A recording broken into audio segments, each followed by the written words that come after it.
जाता है, इसलिए हम क्या करते हैं, कुछ मेथड्स होती है जिसकी वजह से हमारी रैंक को फाइंड करते हैं। हमारे पास बेसिकली 3 मेथड्स होती है रैंक फाइंड करने की। एक होती है माइनर मेथड, एक होती है नॉर्मल फॉर्म मेथड और एक होती है एशेलॉन फॉर्म मेथड। अब माइनर मेथड से हमारी रैंक को कैसे फाइंड करते हैं उसको समझते हैं। सबसे पहली बात तो कि माइनर मेथड में से जरूरी नहीं है कि हमारे पास में स्क्वायर मैट्रिक्स होना चाहिए तभी हम उसकी रैंक को फाइंड कर सकते हैं। ठीक है, उसके स्टेप्स क्या होते हैं, सबसे पहले हमें चेक करना होता है determinant of a highest order. जो भी हमारे पास मैट्रिक्स है उसका जो हाईएस्ट ऑर्डर होगा उसकी हम डिटर्मिनेंट को चेक करेंगे। फिर अगर डिटर्मिनेंट नॉट इक्वल टू 0 के बराबर में आएगा तो जो भी उस माइनर का हमारे पास में ऑर्डर होगा उतनी हमारे पास में रैंक हो जाएगी। लेकिन अगर डिटर्मिनेंट हमारे पास 0 के बराबर में आएगा तो हम क्या करेंगे, जो हमने माइनर लिया था उसका हम सब माइनर कंसीडर करेंगे और फिर सब माइनर का डिटर्मिनेंट निकालेंगे। फिर अगर वो हमारे पास में नॉन जीरो आता है तो उस और जो हमारे पास में सब माइनर का ऑर्डर होगा वो हमारे पास में रैंक हो जाएगी।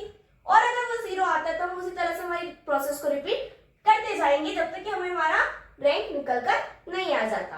तो ये बात होती है हमारे पास माइनर मेथड की। इसी तरह से हमारे पास में नॉर्मल फॉर्म और एशेलॉन फॉर्म के लिए भी कुछ स्टेप्स को होती है। उसमें हम क्या करते हैं, जो हमारी रैंक होती है उसको सॉल्व करने के बाद में हम चेक करें कितनी हमारे पास में नंबर ऑफ नॉन जीरो रोज है, उसके बेसिस पर हमें रैंक को फाइंड करते हैं। अब इन दोनों मेथड्स की जो स्टेप्स होती है उनको हमारी नेक्स्ट शॉर्ट्स में कंटिन्यू करेंगे। आज की शॉर्ट में हमने देखा कि रैंक क्या होता है और माइनर मेथड से हमारी रैंक को कैसे फाइंड करते हैं। अगर आपको इस टॉपिक का फुल एक्सप्लेनेशन चाहिए विद एग्जांपल्स तो मैंने इस पर डिटेल वीडियो बनाया है, लिंक डिस्क्रिप्शन में वहां से आप उसको देख सकते हैं। और इस टाइप के एग्जाम ओरिएंटेड कंसेप्ट को चैनल को सब्सक्राइब करना ना भूलें।